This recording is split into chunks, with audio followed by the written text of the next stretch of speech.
বাড়ি কই? এই কথা কথা এরকম ঢাকা বাড়ি মানে অরিজিন কই তাই বল। বাড়ি কোথায় অরিজিন? কই চাকরি করিস? তোর বাড়ি কই সেটা জিজ্ঞাসি। এই এই এই লাফে তো কি বাড়ি। দর্শক দেখলেন সেই ভয়ঙ্কর আলোচিত ডেভিড ইমন।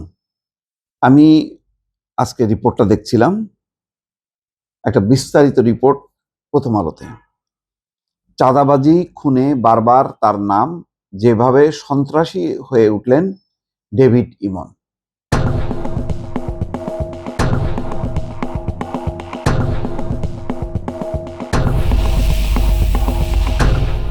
দেখেন কত চমৎকার একটা তার স্বপ্ন, তার একটা বেড়ে ওঠা। সে জীবনে একটা বিখ্যাত ভালো আর্থিক স্বাচ্ছন্দ্য বা টাকার মালিক হতে চেয়েছে, তার বড় ক্যারিয়ার চেয়েছে। সেজন্য সে ক্রিকেটার হিসেবে প্র্যাকটিস শুরু করেছে এবং ভালোও করছিল। ভালো করতে করতে সে ভালো বল করে, ভালো ব্যাট করে, তার সম্ভাবনা ছিল এবং মোটামুটি জাতীয় দলের পর্যায়ে সে উঠে যাচ্ছিল। এইরকম একটা সময় 2020 সালে হঠাৎ করে সে নাই। তারপরে চলে গেল অপরাধ জগতে। কি বড় সাজ্জাদ তার সহযোগী হয়ে গেল, তারপরে একটার পর একটা মামলা, লাস্ট 2-3 বছরের মধ্যে সে একটা বিশাল ব্যাপার হয়ে গেল। তার বুঝতে পারছেন যে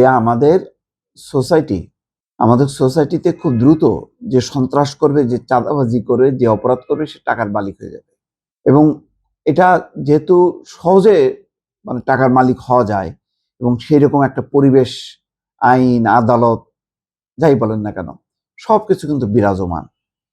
যার জন্য কেউ যদি আইন লঙ্ঘন করে, সে যদি স্বাভাবিক জীবন ছেড়ে একটা অস্বাভাবিক জীবন বা অপরাধমূলক জীবনে সে যদি ঢুকতে চায়, খুব সহজেই ঢোকা যায়। এখানে কোনো বাধা নেই। যেখানে সবচেয়ে বেশি বড় বাধা থাকার কথা, সেই বাধা আমাদের সমাজে নেই।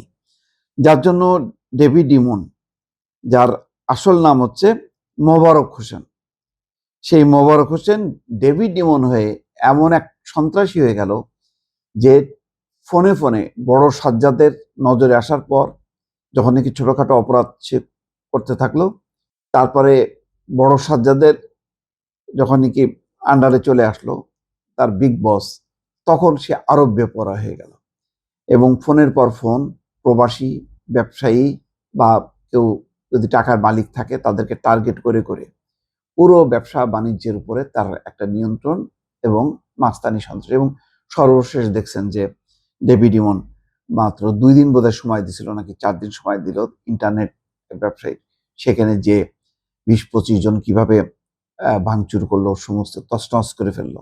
এবং ভারতে সে যাচ্ছে আসছে 2টা পাসপোর্ট। যখন বাংলাদেশে ঢুকলো, দেখলো যে পুলিশ ধরে ফেলতে পারে, আবার ঢুকতে গেল যশোর সীমান্ত দিয়ে, তারপর সে ধরা খেল। এখন একজন ক্রিকেটার, সে এখন ক্যান্সারে রূপ নিছে। তার ক্রিকেটার হবার বদলে সে এখন ক্যান্সার, অপরাধের ক্যান্সারে আক্রান্ত। ডেভিড ইমন আর ফিরে আসবে না। ডেভিড ইমনের ভালো হবার কোনো সম্ভাবনা নেই। এই ধরনের ক্যান্সার, এই ক্যান্সার আক্রান্ত ইমন আপনি কি শাস্তি দেবেন? কারাগারে রাখবেন? শাস্তি দেবেন? ওই কারাগারের ভেতর থেকে সে অপরাধ করবে। একমাত্র আমি ওই যে দেখি, আমি বারবার বলি, স্পট অপারেশন, ক্রসফায়ার, তারপরে কি বলবো, এটা এনকাউন্টার, এদের এইটার বাইরে আর বিকল্প কি আছে আমি জানি না। যদি বিকল্প থাকে ভালো, তাকে এমন কারাগারে, এমন নির্জন দ্বীপে রাখা হোক যাতে সে কারাগারের ভিতরে বসে যাতে অপরাধ নিয়ন্ত্রণ করতে না পারে। কারণ এদের আওতায় যে সমস্ত ব্যবসায়ীরা আছে, মানুষ যারা জিম্মি করে রাখছে, এদেরকে জিম্মি মুক্ত করতে গেলে এইরকম ইমনের মতন অসংখ্য ইমনকে নিয়ন্ত্রণ করতে হবে। একেবারে তাদেরকে যা যা করা দরকার নাই করে দিতে হবে। মোট কথা, আপনি এখন নাই করে জীবন নাই করবেন, নাকি একদম এমন ভাবে বিচ্ছিন্ন করে দেবেন যাতে কোনো রকম সংযোগ না করতে পারবেন, সেই কাজটা একটা পলিসি উদ্ভাবন করতে হবে। এছাড়া আমি দেখলাম না। খুব আফসোস লাগতেছে, এত সুন্দর সুঠাম তার চেহারা, আজকে হয়তো এই ডেভিড ইমন বাংলাদেশের সেরা ক্রিকেটার হয়ে যেত, কিন্তু সে সেরা শুটার হয়েছে, সেরা এখন ওই যে অপরাধের একটা ক্যান্সার নিয়ে সে এখন বাস করতেছে।